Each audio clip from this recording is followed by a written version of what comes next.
Você já percebeu que nossos filhos estão crescendo cercados por tecnologia, mas cada vez mais ansiosos? Eles têm muito entretenimento que qualquer geração da história. Mais informação, mais vídeos, mais jogos, mais redes sociais. E mesmo assim, nunca tivemos tantas crianças e adolescentes sofrendo com ansiedade, solidão, dificuldade para lidar com as emoções.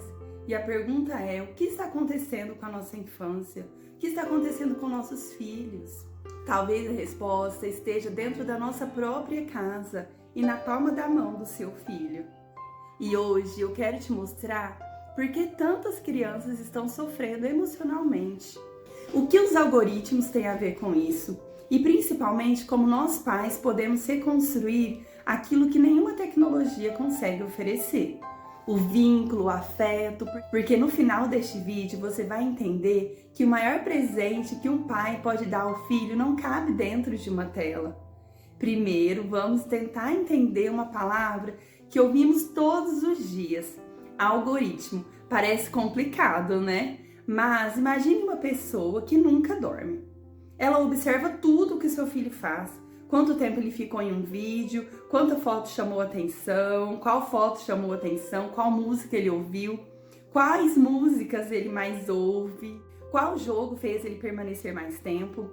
E depois ela pensa: vou mostrar mais disso. E é exatamente isso que faz um algoritmo. Ele aprende o que prende a atenção e entrega cada vez mais e mais.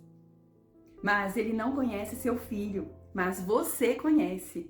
Mas conhece aquilo que prende o olhar dele, o olhar dela. E sabe qual que é o problema? Enquanto o algoritmo aprende cada clique, nós pais muitas vezes estamos perdendo pequenas oportunidades de conhecer, de estar próximos do coração dos nossos filhos. Imagine construir uma casa. Você escolhe o piso, a pintura, os móveis, mas esquece das paredes. O que acontece com uma casa sem paredes? Ela deixa de proteger, deixa de ser proteção. As paredes não existem para prender, elas existem para dar segurança. E os limites funcionam exatamente assim. Eles dizem à criança que você está seguro. Hoje, muitas famílias estão dentro da mesma casa, mas cada um vive um cômodo diferente. Não porque existem paredes, mas porque existem as telas, existem os celulares. Quando um bebê nasce, ele não conhece as palavras, mas conhece o colo, o cheiro, a voz, né? O toque diminui o estresse, mas fortalece o vínculo, melhora a comunicação, né? Comunica segurança e nenhuma tela consegue suprir isso. Antes de aprender sobre conteúdos, a criança precisa aprender que existe alguém disponível para ela. É no olhar da mãe, da cuidadora, na voz do pai, no colo, nas brincadeiras e na presença. Que seu cérebro organiza as bases para todo o restante.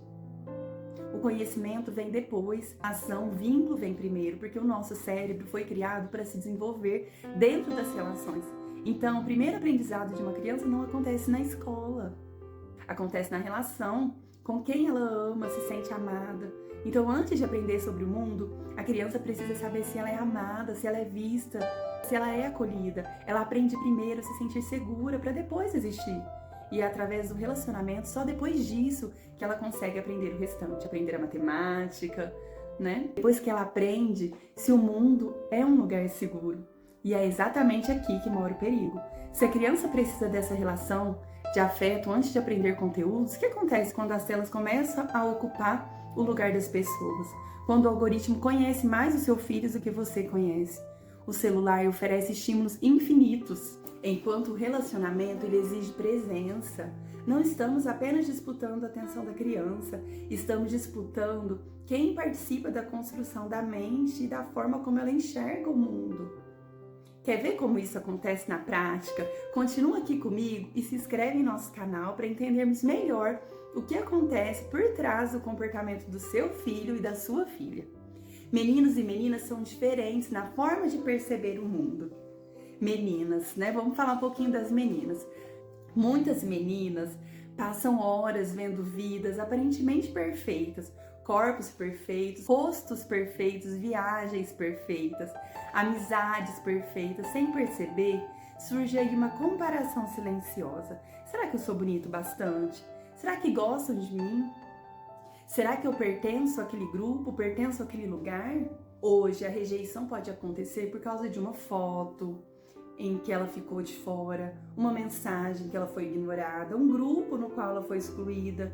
Isso pode parecer pequeno.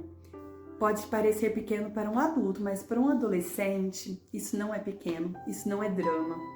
Pertencer, caber, se sentir incluída num determinado grupo é uma necessidade emocional profunda e não é drama, é sofrimento. Vamos falar um pouquinho dos meninos. Os meninos também estão sofrendo, só que de outra maneira. Muitos encontram nos jogos um lugar onde sempre existe uma missão. Já perceberam? Uma recompensa, um desafio, né? Uma vitória. Isso faz parte do que torna muitos jogos tão envolventes, né? O problema começa quando esse mundo virtual ocupa o espaço das experiências da vida real. Conversar, brincar, aprender, perder, resolver conflitos, criar amizades, desenvolver o autocontrole, né? A tela entretém. E sabe o que mais me preocupa? Nenhum algoritmo ama de verdade o seu filho. Ele apenas existe para prender a atenção dele, para manter a atenção dele e dela. Nunca estivemos tão conectados e, ao mesmo tempo, nunca ouvimos tanto sobre solidão. A Organização Mundial da Saúde ao redor do mundo vem alertando para o aumento dos problemas de saúde mental entre crianças, adolescentes. E não existe uma única causa, mas existe uma pergunta que precisamos fazer. Quanto tempo estamos investindo em conexão verdadeira? Porque presença não é dividir o mesmo sofá, é dividir o mesmo olhar. Mas existe uma pergunta que precisamos fazer. Quanto tempo estamos investindo em conexão verdadeira? Porque presença não é dividir o mesmo sofá, é dividir o mesmo olhar. Uma criança precisa sentir que existe, que é vista, né? Que ela cria segurança quando ela sente que pertence, ela cria identidade. Talvez o maior problema de nossa geração não seja o de excesso de tecnologia, seja a falta de presença. Então, eu pergunto, o que podemos fazer? Não é destruir o celular, não é demonizar a tecnologia, é recuperar o que nunca poderá substituir, 10 minutos por dia, né? Para brincar, para olhar no olho.